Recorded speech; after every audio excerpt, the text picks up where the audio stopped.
ጎህ ሊቀድ ነው። ደመናው ከፀሐይ ጋር ግብ የገጠመ ይመስላል። ንጋቱም ጨለማ ልብሶታል። የወፎቹ ጩኸት እንኳን የለቅሶ ያህል ያስፈራል። ዙሪያዬን አንዳች ነገር የተጫነኝ ያህል ከብዶኛል። ከእንቅልፌ ቀሰቀሰኝ በአቅራቢያ ያለ ጫጫታ ነበር። ፈርቼ እጆቼን ዘርግቼ አብሮኝ ያደረውን ሰው ፈለግኩት። የለም፣ ተነስቶ ሄዷል። የሰው ሁካታ አጠገቤ ደርሶ ተሰማኝ። ደንግጬ አይኖቼን ከፍቼ ዙሪያዬን ቃኘው። ያየሁትን ግን ማመን አልቻልኩም። በድንጋጤ በድን የሆንኩ መሰለኝ። ጥርሴ ተንገጫገጨብኝ። መሬት ሊጠርግ የደረሰው ቀሚሶቻቸውና ሸበጥ የሚመስለውን ጫማቸውን አየሁት። ጸሐፍትና ፈሪሳውያን ናቸው። በቁጣ የሚንቀለቀሉት አይኖቻቸው ቁልቁል እያዩኝ ነው። አበቃልኝ አልኩ።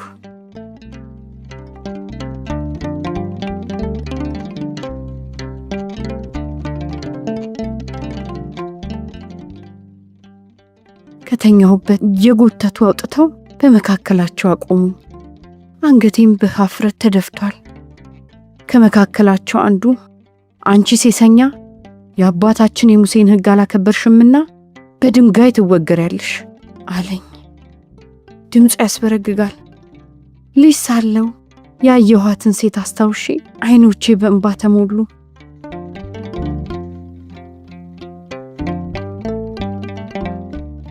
በባሏ ላይ ሌላ ወንድ ይዛ ስታመነዝር የተደረሰባት ሴት ነበረች። ፈሪሳውያን ከቤት እየጎተቱ አውጥተው በአደባባይ አቆሟት። ቀሚሷ ከእንግልት ብዛት ተቀዷል። ጸጉሯ ተንጨባሯል። እብድ ትመስላለች። ጸሐፍትና ፈሪሳውያን አንዳች ትርኢት የሚያዩ ይመስል ከበዋታል። ሀፍረትና ፍርሃት ያሸማቀቀው አንገቷ ወደ መሬት ተደፍቷል። ለረጅም ጊዜ የተዘረጉት እጆቿ ዝለው ወደ ቦታቸው ተመልሰዋል። ከንፈሮቿ ግን አሁንም አንዳች ነገርን ያኩተመትማሉ። የሚያዳምጣት ግን አልነበረም። ሁሉም የራሱን ወሬ ያወራል። ከፊሉ ማን ኃጢአትን ስሪ ያላት? ይገባታል፣ ይገባታል፣ በላት በላት እያለ ይጮኻል። ከፊሉ ምራቁን ይተፋባታል። የሰው ትርምስና ሁካታ ስፍራውን ገበያ ያስመስሉታል። በአንድነት የተወረወረባት ድንጋይ ፊቷን ደም አለበሰው።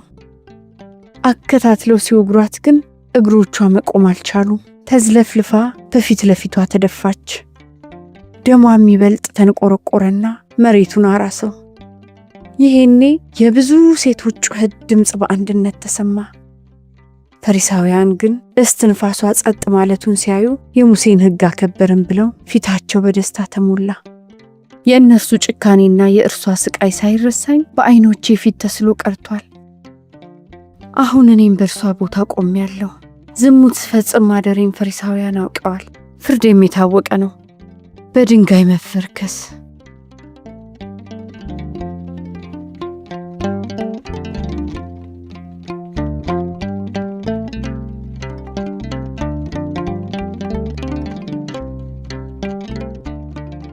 ከዚህ ስቃይ እናቴ እንኳን ልታስጥለኝ እንደማትችል አውቃለሁ።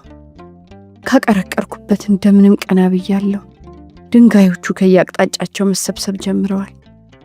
የእነርሱን ቁጥር ቀስ በቀስ እየጨመረ መጣ። ለነገሩ እንግዳ የሆነው በሙሉ ምንድን ነው እያለ ይጠይቃል።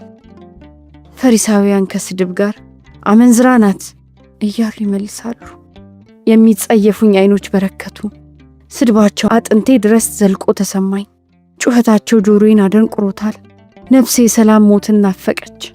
ሰውነቴ እየተንቀጠቀጠ ነው።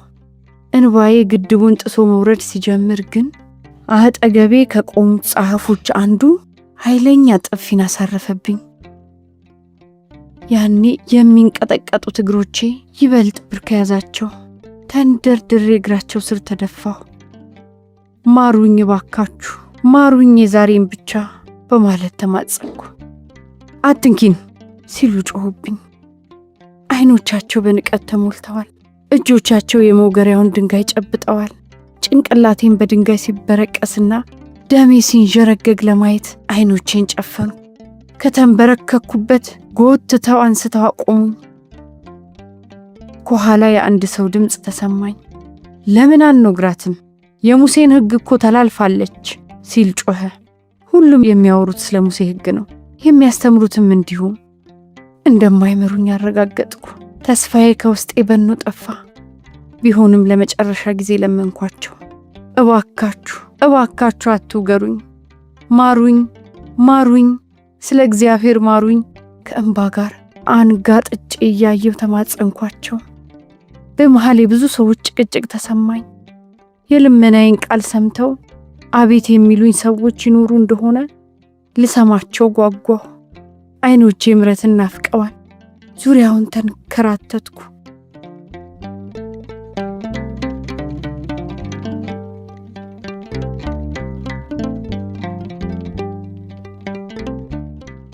ለካስ ነገሩ ሌላ ነው።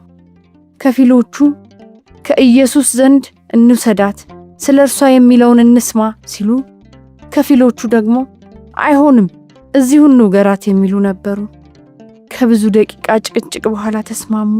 ወስደን እንፈትነው፣ አትውገራት ካለ የሙሴን ሕግ ተላለፍክ እንለዋለን፣ ውገሯት ካለ ደግሞ እዚህ የተሰበሰበው ሕዝብ ሁሉ ጨካኝነቱን ይረዳል፣ እንውሰዳት ተባባሉ። እግሮቼ መንቀሳቀስ አልቻሉም። እንባዬም ልብሴን አርሶታል። ጥቂት የሚያውቁኝ ሰዎች አብረውኝ ያነባሉ። ከኋላ ወደፊት እየገፈተሩ እየሰደቡና እየረገሙኝ ከኢየሩሳሌም በስተምስራቅ ወደምትገኘው ኢየሱስ ወደሚያስተምርባት ቤተ መቅደስ ማምራት ጀመርን።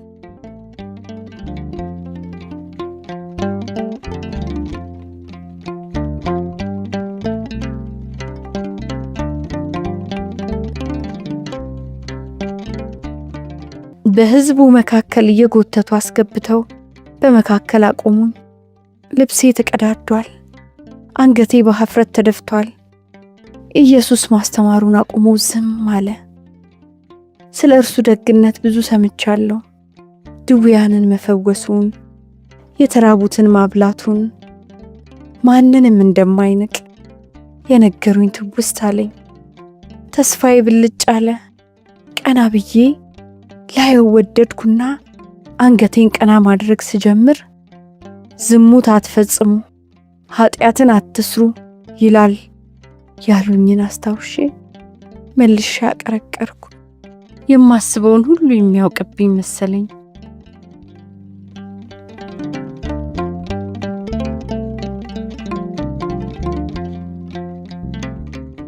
ወደ ኢየሱስ ካመጡኝ አንዱ መምህር ሆይ ይህቺ ሴት ስታመነዝር ተገኝታለች፣ ተይዛለች። ሙሴም እንደነዚህ ያሉትን እንዲወገሩ በሕግ አዘዘን። አንተስ ስለ እርሷ ምን ትላለህ? ሲል ጠየቀው። መልሱን ለመስማት በስፍራው የተሰበሰበው ሕዝብ ሁሉ በጉጉት እየተጠባበቀ ነው። የኔም የመኖር አልያም የስቃይ ሞት ፍርድ በእርሱ ሆኗል። ኢየሱስ ግን ዝም አለ። የሕዝቡ ጉርጉምታ ይሰማኛል። እንዳቀረቀርኩ ዓይኖቼን ወደ እርሱ አቀናሁ። በምድር ላይ በጣቱ እየጻፈ ነበር።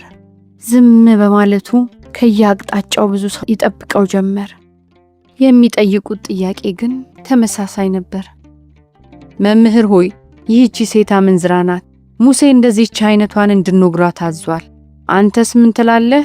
የሚል ነበር። ኢየሱስ ካቀረቀረበት ቀና ብሎ ዙሪያውን ቃኘና ከእናንተ መሃል ኃጢአት የሌለበት ቢኖር አስቀድሞ በድንጋይ ይውገራት አላቸውና እጆቹ በምድር ላይ መጻፋቸውን ቀጠሉ። ድምፁ የሚንቀጠቀጡ እግሮቼን አበረታቸው። ቢሆንም ቀና ብዬ ላየው አልደፈርኩም። ከእርሱ መልስ በኋላ የሚያጉረመርሙት በሙሉ ጸጥ አሉ። አሁን የሚያወራ የለም። ፈሪሳውያኑ ወዴት ሄዱ ስላሰብኩ ከደቂቃ በኋላ የብዙ ሰው ኮቴ ተሰማኝ። ትተውኝ እየወጡ ነበር። ማመን ተሳነኝና ቀና ብዬ አየኋቸው። የነካኝ አልነበረም። በመልሱ የተገረሙ ይመስል ጭንቅላታቸውን እየወዘወዙ ከሽማግሌዎቹ ጀምረው እስከ ትንሾቹ ድረስ አንድ አንድ እያሉ ትተውኝ ወጡ።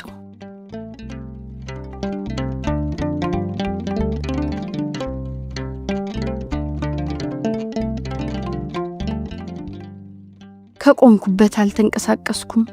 ከሳሾቼን ከላይ ላይ የጣለልኝ ስቃይን ማየት ያልወደደውን ጌታዬን ዝም ብዬ ሳየው ካቀረቀረበት ቀና ብሎ አንቺ ሴት እነዚያ ከሳሾችሽ ወዴት ሄዱ ሲል ጠየቀኝ። አይኖቹ እንደ ጸሐፎችና ፈሪሳውያን በንቀት አላዩኝም። እጆቹ ድንጋይ አልጨበጡም። ድምፁ አላስበረግገኝም። የጌታዬ ደግነቱ ገዛኝ። እግሩ ስር ተደፍቼ ቀኑን ሙሉ ሳነባ ብውል በወደድኩ ነበር። ግን ረክሻለሁ። የእግሩን መረገጫ ምንጣፍ በሆንኩም ስለ አሰብኩ። ግን በድየዋለሁ። የበደልኩት እንዲህ ያለውን ደግ አባት እንደሆነ ሳውቅ አዘንኩ። ኃጢአት የዘጋው አንደበቴን በምህረት ከፈተው። አሁን ከንፈሮቼ አይንቀጠቀጡም፣ እንባዬም ቆሟል። ጌታዬ ሆይ አንድ ሰው እንኳን አልነካኝም ስል መለስኩለት።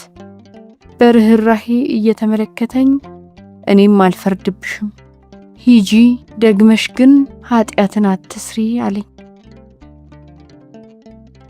ከደስታ ብዛት የምናገረው አልነበረኝም። በኃጢአት የጨቀየውን እኔነቴን በፍቅር አጠበው። በውርደት የተደፋ አንገቴን በይቅርታ አቀናው። ደስታዬን መገመት የሚቻለው የለም። ከመወገር መዳኔ የፈጠረብኝ ስሜት እላይ ላይ የተበጫጨቀውን ልብሴን እንድዘነጋው አደረገኝ። እግሮቼም ወዴት እንደሚያዘግሙ አላውቅም። ረጃጅም ቀሚሶች አይታዩኝም። ድንጋይ የጨበጡ በንቀትና በመጸየፍ የሚያዩኝ አይኖች የሉም።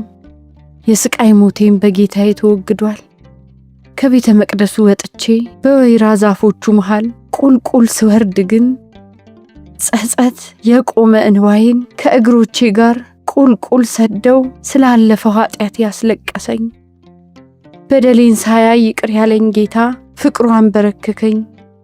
ውለታው ከአቅሜ በላይ ነው። ሞቴን በምህረት ገጥቶታል። ሁሉም የእርሱ ነው። ወደ ቤቴ እስክደርስ ድረስ ለብቻዬ እያወራሁ ነበር። ጌታዬ ሆይ አመሰግንሃለሁ፣ ደግሞም በፍጹም ዳግመኛ አልበድልም አልኩት።